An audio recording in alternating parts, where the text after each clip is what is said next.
Hi అందరికీ. ఈరోజు vlog వచ్చేసి ఏ డే ఇన్ మై లైఫ్ కాదు లైఫ్ ఇన్ మై డే, ఏదో ఒకట్లే ఏదైతే ఉంది. మనమైతే పెళ్ళికి ముందు అసలు ఏం పని నేనైతే ఏం పని చేయలేదు. నా గురించి చెప్తున్నా. మా అమ్మ మంచిగా వండి పెడితే తినేదాన్ని. నేను హాస్టల్లో ఉండేదాన్ని. వచ్చేసరికి నన్ను చాలా బాగా చూసుకునేటోళ్ళు. నేను ఏది అడిగితే అది వండేది. రేపు ఏం వండాలని నన్ను అడిగే వండేది. అవి ఎంత మంచిగా వండి నేను వంకలు పెట్టేదాన్ని. ఇప్పుడు అట్లా కాదు. ఏదైనా మనమే వండుకోవాలి. బాగున్నా బాగాలేకపోయినా తినాల్సిందే, అంతే కదా. ఉన్నప్పుడు ఎవరి విలువ తెలీదు. పెళ్ళైన తర్వాత మా అమ్మ విలువ నాకు తెలుస్తుంది. ఐ మిస్ యూ అమ్మ, లవ్ యూ అమ్మ. ఇప్పుడైతే మా అమ్మ ఏది పెట్టినా నేను తినేస్తాను. ఇంటికి వెళ్ళినప్పుడు అట్లా ఉంటుంది నాది. ఎందుకంటే నాకు ఆ మదర్ సిచ్యువేషన్ నాకు తెలుసు కాబట్టి చెప్తున్నా. ఈరోజైతే నేను టిఫిన్లోకి ఇడ్లీ చేసిన and at the same time tomato chutney చేసిన. అంటే పల్లి చట్నీ రోజు బోర్ అయిపోతుందని చెప్పేసి అప్పుడప్పుడు టమాటా చట్నీ చేస్తా. టమాటా చట్నీ చేయడం చాలా ఈజీ. ఫస్ట్ అయితే ఆయిల్ వేసుకోండి, అందులో జీలకర్ర వెల్లుల్లిపాయలు వేసుకోండి, ఎల్లిగడ్డలు వేగిన తర్వాత మంచిగా పచ్చిమిర్చి వేసుకోండి. పచ్చిమిర్చి వేసినప్పుడు మూత పెట్టేసుకోండి. అది మీదికి మొహం మీకు చిట్లిందనుకో, అంత మరకలైతే ఫేస్ మీద, అంత బాగోదు. మూత పెట్టేసి మంచిగా వేగి కొంచెం చిటికెడంత పసుపు వేయండి, టమాటాలు వేసేయండి. టమాటాలు మంచిగా వేగిన తర్వాత కొంచెం చింతపండు, కొత్తిమీర వేసేయండి, సాల్ట్ వేసేసి మిక్సీ కొట్టేసుకోండి. ఆయిల్ ఎక్కువ అయిపోయిందేమని అనుకోవద్దు. ఇది తాలింపు పెట్టాము. ఆయిల్ అని మంచిగా వేయించాలి. తాలింపు పెట్టకుండా తింటేనే సూపర్ టేస్ట్ ఉంటుంది. ఇది రోటి పచ్చడి. నా రోల్ లేదు, మిక్సీలో కొట్టిన. అయినా ఇది రోటి పచ్చడి, మిక్సీ పచ్చడి, సరేనా. ఇడ్లీకి, చపాతీకి, రైస్కి, దేంట్లోకైనా బాగుంటుంది. మా చిన్నోడిని చూడండి, ఇడ్లీ పెట్టినా తినిపిస్తా అంటే వాడే తింటా అన్నాడు. టీవీకి అంకితం అయిపోయిండు. ముందు ఏముందో కూడా చూసుకుంటలేడు. ఒక బయట తిన్నాడు, అయిపోయింది.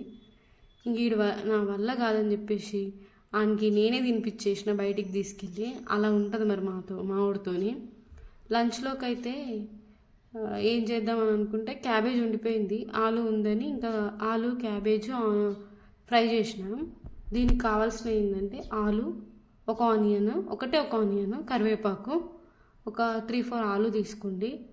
క్యాబేజీని చిన్న మంట మీద 5 minutes వేడి వాటర్లో ఉడకబెట్టుకోండి. సాల్ట్ వేసుకోండి. పెస్టిసైడ్స్ ఏమైనా ఉంటే పోతాయి.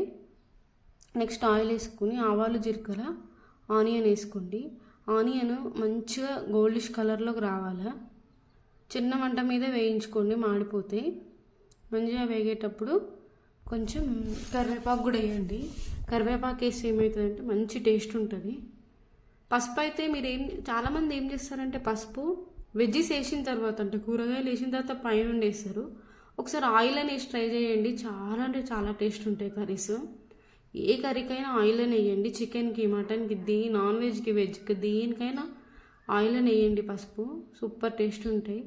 ఆలు వేసేసిన తర్వాత పసుపు వేసి ఆలు వేసేస్తాం కదా. ఆలు వేసిన తర్వాత మంచిగా ఆలు గోల్డ్ కలర్ రావాలి. మూత పెట్టేసుకోండి. ఆంధ్రాలో అయితే ఆలుని బంగాళదుంప అంటారు.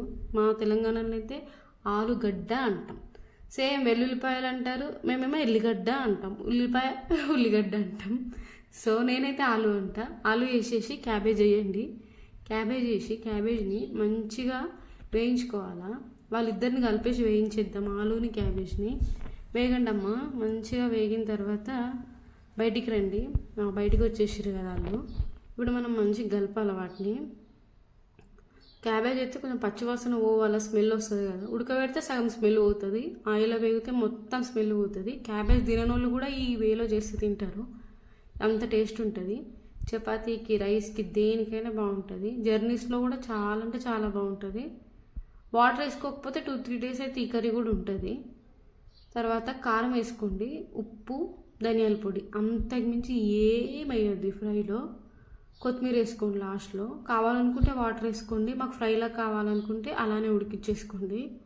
సూపర్ అంటే సూపర్ ఉంటుంది. చూసిర్రు కదా కలర్ ఎంత బాగుందో, అంతే.